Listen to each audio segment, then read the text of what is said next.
ஸ்ரீ வாசுதேவ மகாத்மியம் 25ஆம் அத்தியாயம்.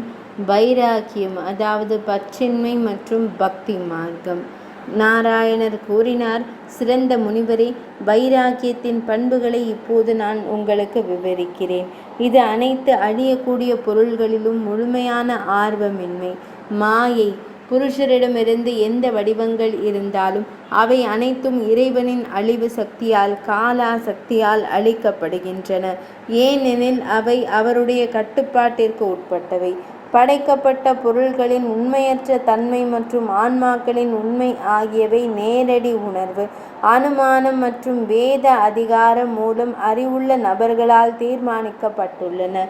கால, மரணம், அழிவின் கடவுள், நித்தியை, தினசரி, நைமித்திகை, காலப்போக்கில், பிரகிருதி வடிவம், ஆதி இயல்பு மற்றும் ஆத்யந்திகா, இறுதி அல்லது முழுமையான பிரளயங்கள், அழிவு வடிவங்களில் நகர்கிறார். மாற்றத்திற்கு உட்பட்ட இந்த ஆன்மாக்களின் உடல்கள் மற்றும் குழந்தை பருவம், இளமை மற்றும் முதுமை ஆகிய நிலைகள் அந்த வரிசையில் காணப்படுகின்றன. அவை எப்போதும் அழுகிக் கொண்டே இருக்கும். ஒரு விளக்கின் சுடரை போலவோ அல்லது மரத்தின் ஒவ்வொரு அடியிலும் ஒரு பழத்தின் வளர்ச்சி மற்றும் வளர்ச்சியைப் போலவோ சிதைவு செயல்முறை கவனிக்கப்படுவதில்லை. அதன் இறுதி கட்டத்தில் பெரும் துக்கம் காணப்படுகிறது. விழிப்பு மற்றும் பிற நிலைகளில் கனவு, தூக்கம் போன்றவை. துக்கம் அடிக்கடி மீண்டும் நிகழ்கிறது. உடல் மற்றும் மன காரணங்களால் மற்றும் கூறுகள் மற்றும் சில உயிரினங்கள் மற்றும் தெய்வீக, கிரக மற்றும் இயற்கைக்கு அப்பாற்பட்ட காரணிகளால் ஏற்படும் பயங்கரமான துன்பத்தையும் வலியையும் உடலமைந்த உயிரினங்கள் அனுபவிக்கின்றன.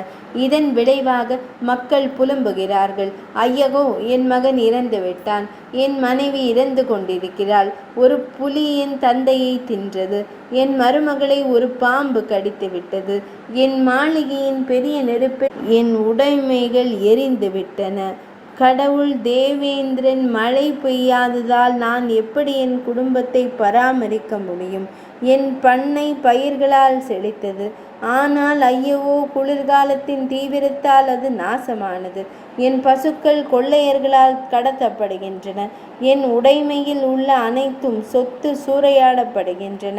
நான் அரசரால் கடுமையாக தண்டிக்கப்படுகின்றேன். என் எதிரியால் நான் கடுமையாக அடிக்கப்படுகிறேன். நான் என்ன செய்ய வேண்டும்? என் தாய் விபச்சாரம் செய்தாள் என்று யாரிடம் கூற முடியும்?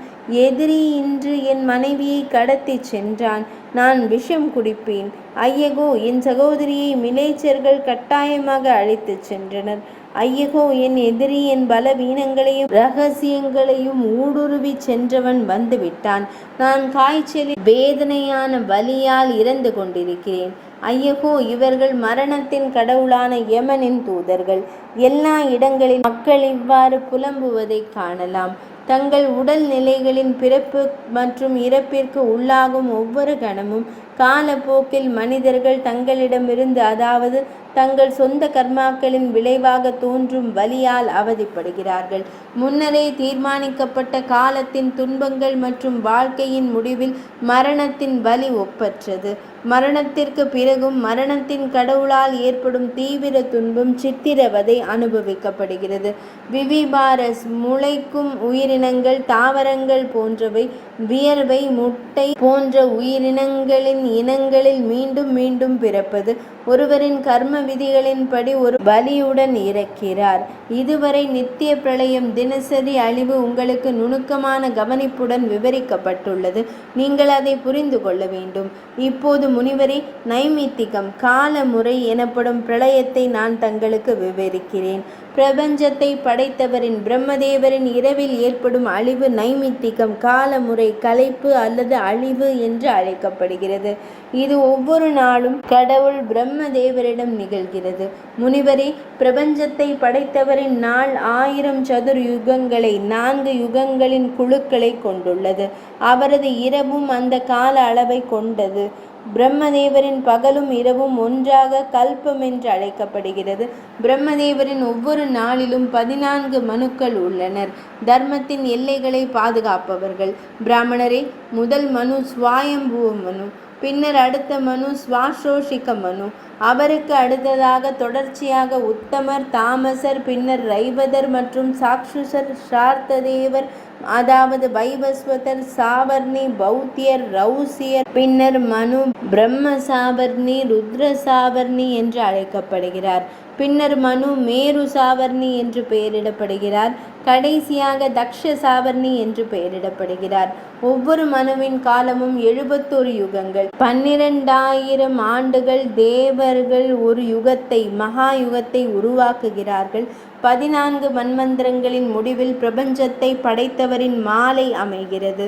சிறந்த முனிவரே, பிரம்மதேவரின் நாளின் முடிவில் வைராஜர், வித்ரர், உலகை தாங்கும் சக்திகள். வைராஜராகிய ருத்திரன் பின்னர் உலகை அழிக்க விரும்புகிறார். முதலில் 100 ஆண்டுகள் நீடிக்கும் ஒரு பயங்கர வறட்சி ஏற்படுகிறது. பின்னர் பூமியில் உள்ள அனைத்து அற்ப வலிமை கொண்ட உயிரினங்களும் முற்றிலுமாக அழிந்து போகின்றன. சமவர்த்தக சூரியனின் தீவிர சக்தி வாய்ந்த கதிர்கள் பாதாள உலகத்திலிருந்து அனைத்து திரவங்களையும் குடிக்கின்றன.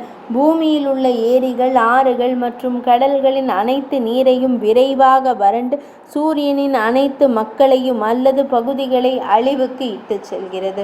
பின்னர் பூமி அனைத்து ஈரப்பதமும் இல்லாமல் அனைத்து அசையும் மற்றும் அசையாத பொருள்களும் அழிக்கப்பட்டு ஆமையின் முதுகு போல வழுக்கையாகி மிகவும் வறண்டு சுருங்கி போகிறது. பின்னர் அழிவுகரமான நெருப்பின் வடிவத்தில் ருத்ரன் சேஷனின் வாயிலிருந்து வெளிப்பட்டு 7 பாதாள உலகங்களான பூமி, புவர்லோகம் மற்றும் ஸ்வர்லோகம், சொர்க்கம் ஆகியவற்றை எரிக்கிறான். உலகங்களை எரித்து அதன் சுடர்களால் பயங்கரமான காலாக்னி, உலக அழிவின் நெருப்பு, மகர்லோகத்தை அழித்த பிறகு திரும்புகிறது. பூவரசத்திலும் சுவர்லோகத்திலும் சொர்க்கம் வசிக்கும் தேவர்கள் தங்கள் பதவிகளையும் சக்திகளையும் இழந்து அந்த நெருப்பின் சுடர்களால் மிகவும் வேதனைப்பட்டு மகர்லோகத்திலிருந்து ஜனலோகத்திற்கு செல்கிறார்கள். சித்த நிலையை அடைந்த நிவிருத்தி, சடங்கு செயல்களிலிருந்து விலகுதல், கர்மா பாதையை பின்பற்றுபவர்களான முனிவர்கள் பூமியிலிருந்து முனிவர்களின் உலகத்திற்கு ரிஷி லோக அதே காரணத்திற்காக செல்கிறார்கள். பின்னர் உலகத்தை அழிக்க சம்வர்த்தக மேகங்கள் என்று அழைக்கப்படும் பயங்கர மேகங்கள் வானத்தில் எழுகின்றன. அவை யானைகளின் கூட்டத்தை போல தெரிகின்றன. அவை மின்னல் கொண்டவை, மேலும் வன்முறையில் இடி முழக்கம் செய்கின்றன. சில புகை நிறத்தில் உள்ளன, சில மஞ்சள் நிறத்தில் உள்ளன, சில இரவு தாமரையை போல வெண்மையானவை, சில திரவ அரக்கு போல சிவப்பு, சில நீல நிற ஜெயின் இறக்கை போன்றவை. அவர்கள் பெரும் நெருப்பை அணைத்து 100 ஆண்டுகளாக இடைவிடாமல் இரவும் பகலும் பலத்த வெள்ள பெருக்குடன் பொழிகிறார்கள். அந்த இடி முழக்கமிடும் அடர்ந்த மேகங்கள் துருவ நட்சத்திரம் வரை பிரம்மாண்டத்தின் உட்புறத்தை நிரப்புகின்றன. அந்த பரந்த நீரில் பெரிய பாம்பின் உடலின், அரவத்தின் உடலின் படுக்கையில் அனிருத்தர் என்று அழைக்கப்படும் பகவான் வைரஜ புருஷன் படுத்து கொள்கிறார், உறக்கம் கொள்கிறார். பிரம்மதேவர் மற்றும் சுயத்தின் அடையாளத்தை உணர்ந்து 3 குணங்களை கட்டுப்படுத்தி நிவிருத்தி தர்மத்தால் வாசுதேவரை சாந்தப்படுத்தியவர்கள் மகர் போன்ற 4 உலகங்களிலும் தங்கி அவர்கள் விரும்பியபடி அங்கேயே தங்கி வைராஜரை புகழ்கிறார்கள். வாசுதேவன் என்ற பரம ஆத்மாவின் ரூபத்தை தியானித்து கொண்டிருக்கும் பகவான் நாராயணர் யோக உறக்கத்தில் ஆழ்ந்துள்ளார். பிரம்மதேவரின் இரவின் முடிவில் பிரம்மதேவருடன் சேர்ந்து பிரளய காலத்தில் அவரது வயிற்றில் வசிக்கும் அனைத்து உயிரினங்களும் மீண்டும் முன்பு போலவே உற்பத்தி செய்யப்படுகின்றன. முன்பு போலவே அதே கர்மாவிற்கு அங்கீகரிக்கப்படுகின்றன. இந்த வழியில் 3 உலகங்களின் அழிவால் வகைப்படுத்தப்படும் நைமித்திகம் காலநிலை எனப்படும் பிரளயம் உங்களுக்கு விவரிக்கப்பட்டுள்ளது. இப்போது நான் பிரகிருத்த பிரளயத்தை, பிரகிருதி அல்லது ஆதிகால இயற்கையின் அழிவு, அதனை விவரிக்கிறேன். இதுவரை விவரிக்கப்பட்டிருப்பது ஒரு கல்பம். அந்த காலத்தின் 360 காலங்கள் பிரம்மதேவரின் ஆண்டாகும். அவற்றில் 50 பிரம்மதேவரின் ஆண்டு ஒரு பிரார்த்தத்தை உருவாக்குகிறது. பிரம்மதேவரின் ஆயுட்காலம் 2 பிரார்த்தங்களால் ஆனது. பரகாலம் பிரம்மதேவரின் முழுமையான ஆயுட்காலம் நிறைவடைந்தவுடன் ஒரு பெரிய அழிவு நிகழ்கிறது. ருத்ர வடிவ அழிவால் விராஜ் எனப்படும் தனது வடிவத்தை திரும்ப பெற்ற பிறகு வைராஜர் தனது உயர்ந்த பண்புகளற்ற வடிவத்திற்கு செல்ல, அதாவது திரும்ப விரும்புகிறார். அந்த நேரத்தில் நித்திய பிரளய காலத்தில் முன்பு போலவே 100 ஆண்டுகள் வறட்சி, மழையில்லாத காலம் ஏற்படுகிறது. சங்கர்ஷணரால் ஆதிசேஷனால் பிறந்த அழிவு நெருப்பு பிரம்மாண்டத்தை பிரபஞ்சம் முற்றிலுமாக எரிக்கிறது. பின்னர் முனிவரே, சம்வர்த்தக என்று அழைக்கப்படும் மிகவும் பயங்கரமான மேகங்கள் ஒவ்வொன்றும் ஒரு பூச்சி போன்ற பெரிய தண்ணீரை 100 ஆண்டுகளுக்கு பொழிகின்றன. பின்னர் வாசுதேவரின் விருப்பத்தால் மகத்தில் தொடங்கி விசேஷங்கள், அதாவது திரவியங்களை வேறுபடுத்தும் விசித்திரமான பண்புகள் வரை பிரகிருதியின் அனைத்து பரிணாமங்களும் முழுமையாக அளிக்கப்படுகின்றன. மூலப்பொருள் நீர் முதலில் பூமியின் சிறப்பு தன்மையான வாசனையை, காந்தம் அவற்றை விழுங்குகிறது. அதன் சிறப்பு தன்மை வாசனை இல்லாத பூமி கரைந்து போகிறது. மூலப்பொருள் நெருப்பு நீரின் சிறப்பு தன்மை ரசத்தை, திரவ வடிவம் விழுங்குகிறது. அதன் மூலம் அதில் இணைகிறது. மூலப்பொருள் காற்று நெருப்பின் சிறப்பு தன்மையான தேஜஸ் ரூபத்தை, வண்ணம் விழுங்குகிறது. அது மூலப்பொருள் நெருப்பு, அதில் இணைகிறது. மூலப்பொருள் ஆகாஷா ஈதர் பின்னர் காற்றின் சிறப்பு தன்மையான தொடுதலை விழுங்குகிறது. பின்னர் காற்று அமைதியடைகிறது மற்றும் இல்லாமல் போய்விடுகிறது. ஈதர் மூடப்படாமல் நிற்கிறது. பூதாதி பூதங்களின் தோற்றம் ஒளியை விழுங்குகிறது. ஈதர் மற்றும் ஈதரின் தனித்துவமான குணம் அதில் இணைகிறது. இந்திரியங்கள், அதாவது புலன் மற்றும் செயல் உறுப்புகள் தைஜச அகங்காரத்தில் ஒன்றிணைகின்றன. சாத்விக வகை அகங்காரத்தில் தெய்வங்களும் மனங்களும் ஒன்றிணைகின்றன. ஒரு பொருளிலிருந்து உற்பத்தி செய்யப்பட்ட அல்லது பரிணமித்தவை அதில் ஒன்றிணைகின்றன, அதாவது அதன் தோற்றத்தின் மூலமாகும். 3 வகையான அகங்காரங்கள் 3 குணங்களிலிருந்து உற்பத்தி செய்யப்பட்டவை, அதாவது சத்வ, ரஜஸ் மற்றும் தமஸ் கரைந்து போகின்றன. மகத் என்ற கொள்கையில் இணைகிறது. அது பிரதானத்தின் ஒன்றிணைந்து பின்னர் புருஷனில் கரைகிறது. பின்னர் அது மூல பிரகிருதியில், ஆதி பிரகிருதியில் கரைகிறது. பிரகிருதிகா என்று அழைக்கப்படும் இந்த பிரளயம் இவ்வாறு விவரிக்கப்படுகிறது. இதில் ஸ்ரீஹரியின் விருப்பத்தால் உயிரினங்களின் எஜமானர்கள் அவ்யக்தத்தில், அதாவது ஜட உலகின் அனைத்து நிகழ்வுகளும் உருவாகும் வெளிப்படாத ஆதி கொள்கையில் மறைக்கப்படுகிறார்கள். மாயை, புருஷன் மற்றும் காலன் ஆகியோர் இறைவனின் விருப்பத்தால் அழியாத ஒளியில் ஒன்றிணைந்தால் இறைவன் மட்டுமே ஒரு நொடி கூட இல்லாமல் இருக்கிறார். அந்த பிரளயம் ஆத்யந்திகா, இறுதி அல்லது முழுமையானது என்று அழைக்கப்படுகிறது. நாரத முனிவரே, இவை அனைத்தும் இறைவனின் காலம் எனப்படும் சக்தியால் 4 வகையான கலைப்புகளால் அசாத், இல்லாமை போல வழங்கப்படுகின்றன. அதை பற்றி கொள்ளாதது அல்லது வெறுப்பது வைராக்கியம் என்று அழைக்கப்படுகிறது. வாசுதேவரை தவிர மற்ற அனைத்து கடவுள்களும் கால, அழிவு மற்றும் மாயைக்கு உட்பட்டவர்கள் என்பதை அறிந்து அவர்கள் மீது வெறுப்பு, அதாவது விருப்பம், பக்தியை கைவிட்டு அவருக்கு மட்டுமே ஆழ்ந்த பாசத்துடன் தொடர்ந்து சேவை செய்வது பக்தி என்று அழைக்கப்படுகிறது. 9 பாவங்களுடன் பக்திகளின் வகைகள்: அவருக்கு மட்டுமே அர்ப்பணித்த மனதுடன் மரியாதையுடன் அவருக்கு சேவை செய்பவன், அதாவது இறைவனின் கதைகள் போன்றவற்றை கேட்பது, இறைவனை மகிமைப்படுத்துவது, அவரை நினைவு கூறுவது, அவரை வணங்குவது, அவருக்கு வணக்கம் செலுத்துவது, அடிமைத்தனம், அவருடன் நட்பை ஏற்படுத்துவது மற்றும் முழுமையான சுய சரணடைவது பக்தன் என்று அழைக்கப்படுகிறது.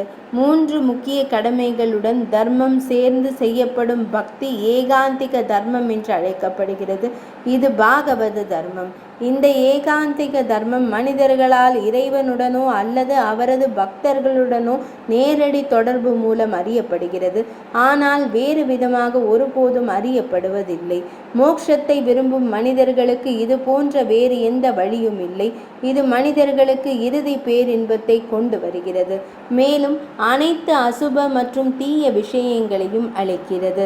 ஏகாந்த தர்மத்தை நிறைவேற்றுவதற்காக அவர் தன்னை கிரியை யோகத்தில் அர்ப்பணிக்க வேண்டும். இதன் மூலம் ஒரு மனிதன் கர்மங்களின் விளைவுகளிலிருந்து விடுபடும் நிலையை அடைகிறான். சிறந்த முனிவரே, வேதங்களிலும் புராணங்களிலும் இரகசியமாக வைக்கப்பட்டுள்ள பாவங்களின் வெள்ளத்தை அளிக்கும் இந்த மகத்தான கோட்பாடு, அதாவது தத்துவம், என்னால் விவரிக்கப்பட்டுள்ளது. மன ஒருமைப்பாட்டுடனும் தூய புத்தியுடனும் தீவிர நம்பிக்கையுடனும் மகா ஞானியுடனும் இதை கவனிக்க வேண்டும். வாசுதேவரை விட புனிதப்படுத்துவது வேறு எதுவும் இல்லை. வாசுதேவரை விட புனிதமானது எதுவும் இல்லை. வாசுதேவரை விட வேறு எந்த தெய்வமும் பெரியது இல்லை. வாசுதேவரை விட விரும்பத்தக்கது எதுவும் இல்லை. வாசுதேவரை நாடுங்கள். ஒருவர் இங்கே மரண நேரத்தில் அறியாமல் உச்சரித்தால் அவர் ஒரு புஷ்கஷராக இருந்தாலும், அதாவது ஒரு சாதியிலிருந்து விலக்கப்பட்டவராக இருந்தாலும், சஞ்சார நீரோட்டத்திலிருந்து விடுவிக்கப்படுகிறார், அதாவது காப்பாற்றப்படுகிறார். குறிப்பு: இந்த அத்தியாயம் பிரபஞ்சத்தின் பரிணாம வளர்ச்சிக்கான ஆஸ்திக சாங்கிய கோட்பாடையும் ஸ்ரீ மகாவிஷ்ணு பிரம்மதேவரை அதற்காக படைத்தார் என்ற புராண கருத்தையும் இணைக்கிறது. 25ஆம் அத்தியாயம் நிறைவடைந்தது.